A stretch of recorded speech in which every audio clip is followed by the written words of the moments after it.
Om Swastiastu dan salam sejahtera untuk kita semua. Apa kabar anak-anak? Semoga kita semua senantiasa sehat dalam perlindungan Tuhan Yang Maha Esa. Berjumpa lagi dengan Ibu di sini, Ibu Nilo Sri Juliastini dalam pembelajaran bahasa Indonesia. Kali ini Ibu akan membahas mengenai materi di kelas 12, yakni surat lamaran pekerjaan. Baik, untuk menghemat waktu langsung saja kita simak slide yang Ibu tayangkan berikut ini. Anak-anak, suatu saat nanti ketika kalian sudah menyelesaikan pendidikan, maka waktunya kalian untuk melamar pekerjaan. Apa syaratnya? Ya, membuat surat lamaran pekerjaan. Nah, apa surat lamaran pekerjaan? Nah, sekarang kita membahas mengenai surat lamaran pekerjaan. Dalamnya ada isi, sistematika, dan struktur surat lamaran pekerjaan. Sebelumnya kita simak dulu kompetensi dasar yang kita bahas kali ini, yakni KD 3.1. Sana ada mengidentifikasi isi dan sistematika surat lamaran pekerjaan yang dibaca, dan KD 4.1 menyajikan simpulan sistematika dan unsur-unsur isi surat lamaran baik secara lisan maupun tulis. Pengertian surat lamaran pekerjaan. Surat lamaran pekerjaan merupakan jenis surat pribadi resmi yang berisi permohonan pekerjaan kepada kantor, perusahaan, atau instansi tertentu. Apa fungsi surat lamaran pekerjaan? Adapun fungsi surat lamaran pekerjaan, yang pertama sebagai tanda bukti tertulis pengajuan surat permohonan pekerjaan. Yang kedua, sebagai media atau alat komunikasi. Dan yang ketiga, sebagai bahan pertimbangan penerimaan pekerjaan. Pada jenis surat lamaran pekerjaan. Yang pertama, menurut jenis pembuatannya. Ada surat lamaran pekerjaan yang digabungkan dengan riwayat hidup atau kurikulum vitae, dan ada surat lamaran pekerjaan yang dipisahkan dengan riwayat hidup. Yang kedua, berdasarkan sumber informasi lowongan pekerjaan. Itu meliputi yang pertama, surat lamaran pekerjaan berdasarkan iklan media cetak. Yang kedua, surat lamaran pekerjaan berdasarkan informasi dari media audiovisual, yaitu radio maupun televisi. Yang ketiga, surat lamaran pekerjaan berdasarkan informasi dari orang dalam. Itu biasanya disampaikan oleh karyawan yang bekerja pada perusahaan tersebut.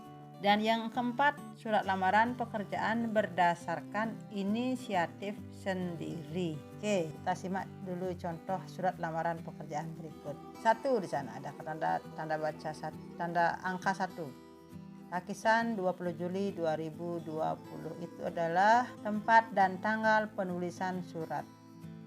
Karena surat lamaran pekerjaan merupakan surat resmi pribadi, surat pribadi yang resmi karena dari individu kepada instansi, itu harus menyertakan tempat dan tanggal penulisan surat. Yang kedua, lanjut dengan titi mangsa yang berisi lampiran dan perihal. Yang ketiga, alamat tujuan. Ini di sana tertulis yang terhormat Kepala SMA Negeri 1 Kubu Tambahan di Tamblang. Dia harus jelas alamatnya, ditujukan kepada siapa. Lanjut dengan bagian keempat, salam pembuka dengan hormat. Dengan D-nya huruf kapital, hormatnya huruf kecil, kemudian tanda baca koma. Nah, di sana lanjut dengan yang kelima. Ini merupakan isi surat. Dengan ini saya mengajukan permohonan lamaran pekerjaan untuk menjadi guru honorer di sekolah yang Bapak atau Ibu pimpin. Adapun berikut data diri saya, tanda baca koma, kemudian diikuti dengan rincian. Karena merupakan rincian berarti harus awalnya huruf kecil. Nama Imade Budi Santosa SPD, tempat tanggal lahir Singaraja 21 April 1996, pendidikan terakhir S1 Sarjana Pendidikan jurusan Bahasa Indonesia, status belum kawin, alamat Banjar Dinas Tegehe, Desa Pakisan, Kecamatan Kubu Taman, Kabupaten Buleleng, kode pos 81172, nomor HP 08234567114. Sebagai bahan pertimbangan saya lampirkan, sana ada D2, berarti karena 12.2 berarti rincian juga. 1 lembar fotokopi KTP. Yang kedua 1 lembar pas foto 3x4 cm, 1 lembar fotokopi akte 4, 1 lembar fotokopi ijazah, 1 lembar fotokopi transkrip nilai, dan 1 daftar riwayat hidup. Yang ketujuh, demikian surat lamaran ini saya buat sebenar-benarnya. Atas perhatian dan kebijakan Bapak Ibu, saya menyampaikan terima kasih. Di sini Ibu tulis menyampaikan, bukan mengucapkan.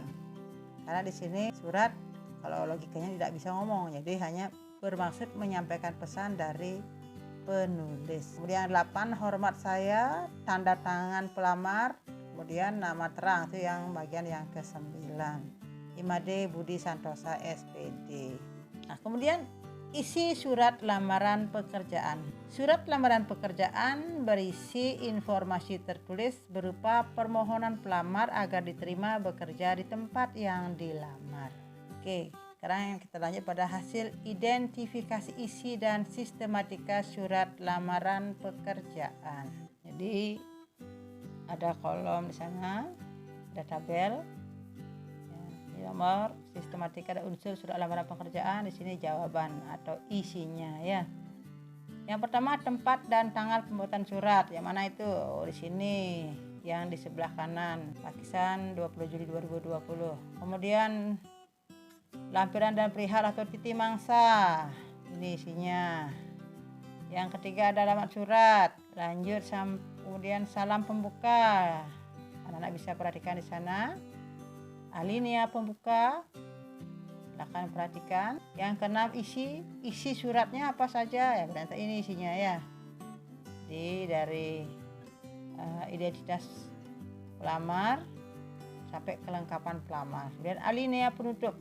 Demikian surat lamaran ini saya buat sebenar-benarnya. Atas perhatian dan kebijakan Bapak Ibu, saya menyampaikan terima kasih. Kemudian yang ke-8 salam penutup, dan yang ke-9 tanda tangan dan nama terang. Oke, lanjut anak. Nah, sekarang lanjut dengan struktur surat lamaran pekerjaan. Struktur teks yang dimaksud di sini. Struktur teks surat lamaran pekerjaan. Ada 3 di sini. Jadi yang pertama, yang paling atas ini namanya pernyataan umum atau tesis. Kemudian ada argumentasi.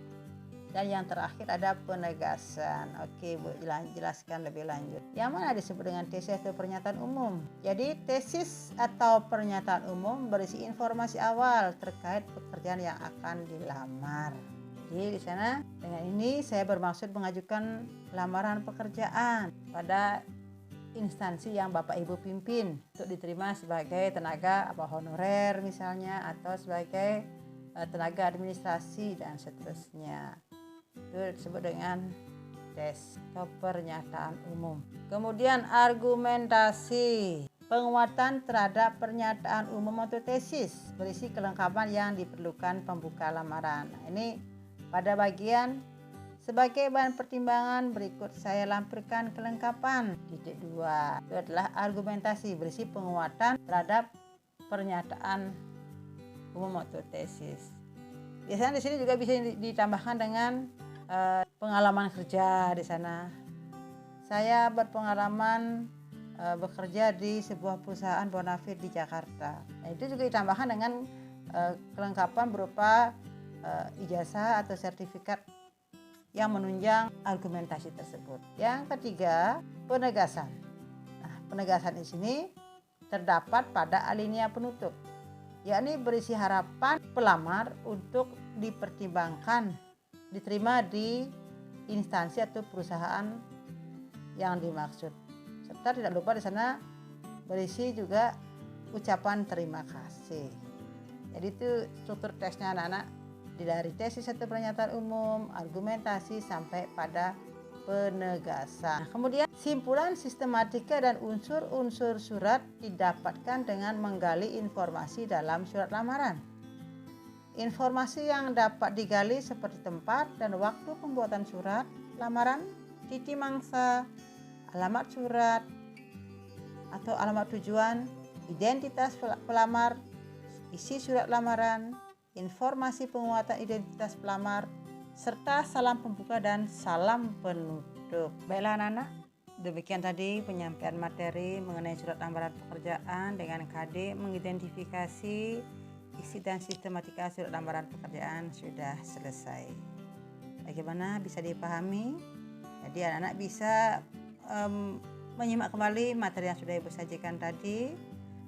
Kemudian sebagai latihan, Ibu berikan tugas mencari satu buah contoh surat lamaran pekerjaan.